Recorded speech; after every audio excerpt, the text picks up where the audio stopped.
বাংলা চলচ্চিত্রের আকাশে এক অনির্বাণ দীপশিখা মাধবী মুখোপাধ্যায়।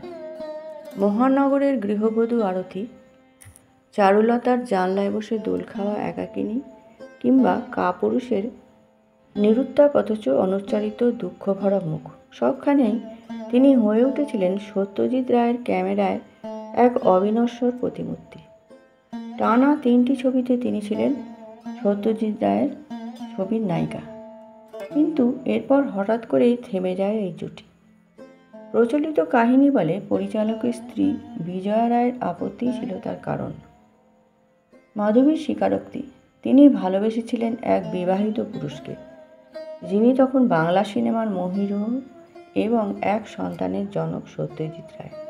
কিন্তু সেই প্রেমের কাছে আত্মসমর্পণ করেও তিনি কখনো চাননি আর এক নারীর সংসার ভাঙুক। অপমান ও আত্মগ্লানির ভারে একদিন তিনি গিয়েছিলেন মৃত্যুর দোরগোড়ায়। 60টি ঘুমের ওষুধ খেয়ে ফেলেছিলেন। 4 দিন অচৈতন্য থেকে ফিরে আসেন মেডিকেল কলেজের শয্যায়। থানা পুলিশ পর্যন্ত পৌঁছেছিল ঘটনায়, কিন্তু সে যুগে সামাজিক মাধ্যমের অনুপস্থিতি এই কাহিনীকে জনসমক্ষে উন্মোচিত হতে দেয়নি। স্মৃতিচারণে মাধবী বলেছেন, একদিন সত্যজিৎ রায় তাকে বলেছিলেন, আমি জীবনে অজস্র সম্মান অর্জন করেছি, অসংখ্য স্বীকৃতি পেয়েছি, সমাজ কি আমার এই সামান্য অপরাধ ক্ষমা করবে না? তার জবাব ছিল তীক্ষ্ণ অথচ শান্ত, না, কারণ এই সমাজ আপনার উচ্চতায় পৌঁছতে পারেনি। মাধবীর বিশ্বাস, সত্যজিৎ রায় তাকে ভালোবাসতেন, অথচ সমাজের চোখে সেটি চিরকাল অবৈধই থেকে গেছে। সেই কারণেই সমস্ত অন্তর্দহন সত্ত্বেও তিনি সম্পর্ক ছিন্ন করেছিলেন। তবু পরবর্তীকালে অকপটে বলেছেন, আমার জীবনের একমাত্র পুরুষ তিনিই। স্বামীর হাত আমি ধরেছিলাম কেবল সহায়তার তাগিদে। নির্মল চক্রবর্তী তাঁর স্বামী, সব জানতেন, তবু কখনো প্রশ্নের তীর ছুঁড়ে দেননি।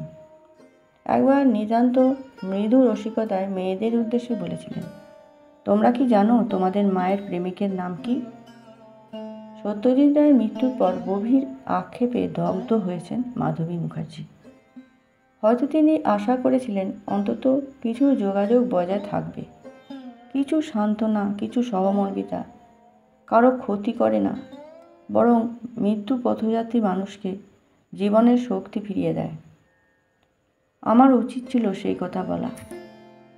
25 বছরের দাম্পত্য যাত্রা শেষে 2 কন্যা মিমি ও নীলাঞ্জনাকে মানুষ করার পর মাধবী ও নির্মল কুমার আলাদা থাকলেও বিবাহ বিচ্ছেদের পথে যাননি। তার উপলব্ধি, মনের মিল না থাকলে আলাদা থাকাটাই শ্রেয়।